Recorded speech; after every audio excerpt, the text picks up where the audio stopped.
Bladder खाली नहीं हो रहा। पिंडली ध्वनि सिक्रेशन के टाइम पे बहुत इंपॉर्टेंट है। पॉटी सुसु ये दोनों के टाइम पे पिंडली ध्वनि जरूरी है।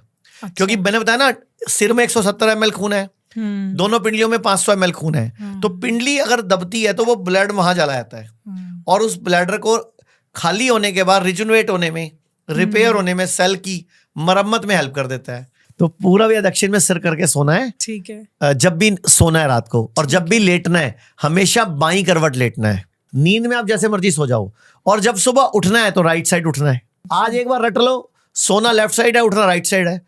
अच्छा, आप चाहते हो सुबह सुबह, कई लोगों को 4 बजे हार्ट अटैक पड़ता है, तो उठने और सोने की गलत आदतों की वजह से पड़ रहे हैं ना। क्या होगा लेफ्ट साइड सोने और राइट साइड उठने से? लेफ्ट साइड सोने से हमारे जूसेस जो हैं वो बड़ी जल्दी खाने को डाइजेस्ट करेंगे बिना हार्ट पे लोड डाले। और कभी भी सीधे नहीं उठना चाहिए, स्पाइन वीक होती है उसमें। अच्छा, तो राइट करवट इसीलिए उठने को बोल रहा हूं मैं। आजकल बहुत लोगों को बीपी की प्रॉब्लम रहती है, इसके लिए आयुर्वेद में क्या सोल्यूशन है?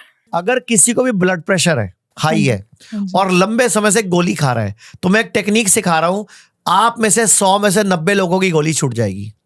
अगर आपको ब्लड प्रेशर हाई है और कई सालों से गोली खा रहे हो, तो नाइट नोस्ट्रल को बंद कर लो, ओके, और सिर्फ लेफ्ट से सांस लो और लेफ्ट से सांस छोड़ो, फिर लेफ्ट से सांस लो, लेफ्ट से सांस छोड़ो। 10 दिन तक 5 मिनट ऐसे कर लो।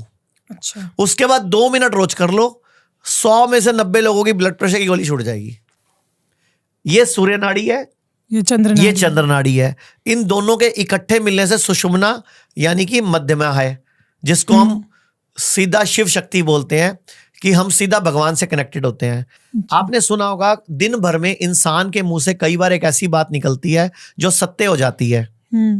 कहते हैं ना कि कुछ भी मुंह से ऐसा मत बोलो कहीं जुबान पे सरस्वती ना बैठी हो। कई लोग बोलते तेरी जुबान काली है, ऐसे बोलते हैं। तो जब भी दोनों नाड़ी बदलती हैं, उस वक्त जो हमारे मुंह से बात निकलती है वो सत्य होती है, क्योंकि हम सीधा परमात्मा से कनेक्टेड होते हैं।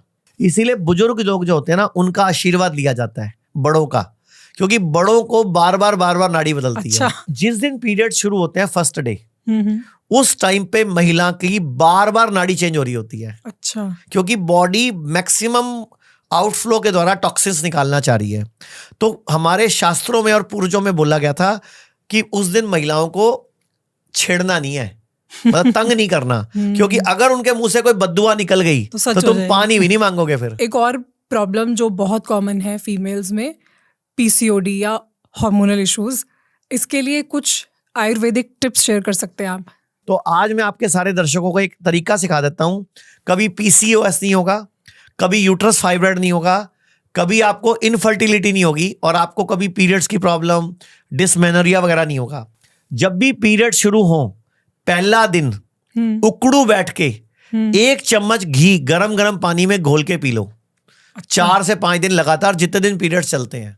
अच्छा, आपको लाइफ में कोई प्रॉब्लम नहीं होगी, ना डिसमेनोरिया, ना पीरियडिकल प्रॉब्लम्स, ना इनफर्टिलिटी। एग बढ़िया क्वालिटी का बनेगा, मूड स्विंग्स नहीं होंगे, बॉडी टॉक्सिन पूरा निकालेगी, हीमोग्लोबिन नहीं घटेगा। लेकिन घी कौन सा होना चाहिए? शुद्ध भारतीय गाय का देसी घी, और वो 600 रुपए किलो नहीं मिलता, वो 1500-1800 रुपए किलो मिलता है शुद्ध।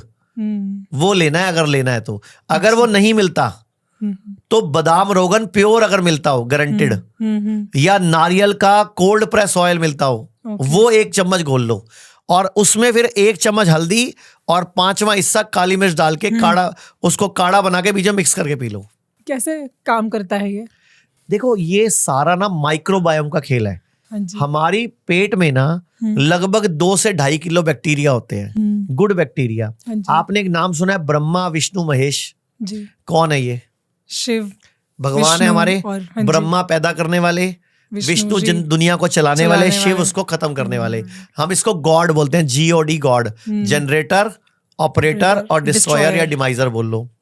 तो हमारे जो बैक्टीरिया होते हैं ना, यही जनरेटर हैं, यही ऑपरेटर हैं, यही डिमाइजर हैं। जब हमारी बॉडी में गुड बैक्टीरिया ज्यादा क्वांटिटी में होते हैं, हम जवान हो रहे होते हैं, हमारे फेस पे ग्लो बढ़ता है, हम सुंदर दिखते हैं, हम एक्टिव रहते हैं, हम थकते नहीं हैं, हम ग्रोइंग होते हैं। जब ये बैक्टीरिया स्टेगनेंट हो जाते हैं और ये रोज की फाइटिंग में फंस जाते हैं, तो ये मेंटेनेंस मोड में होते हैं। अच्छा, मीन्स आपको विष्णु के रोल में होते हैं, पहले ये ब्रह्मा के रोल में होते हैं, जनरेटर रोल में होते हैं, फिर ये इस रोल में होते हैं कि मेंटेन करें, आपको फाइट करें, आपको लंबा जीवन दे। लेकिन जैसे ही आप स्ट्रेस्ड होते हो, एंग्री होते हो, अपसेट होते हो, मतलब डिस्टर्ब होते हो, नेगेटिव हो जाते हो, रोने लग जाते हो, आपको हर एक की कमियां दिखने लग जाती हैं, तो ये शिव मोड में आ जाते हैं। ये फिर आपको खत्म करना शुरू कर देते हैं, आपको झुर्रियां पड़नी शुरू हो जाती हैं, आपके स्ट्रेच मार्क्स आने लग जाते हैं, आपको एजिंग वाले साइंस आने लग जाते हैं। एक ही बैक्टीरिया है, तीनों काम करता है।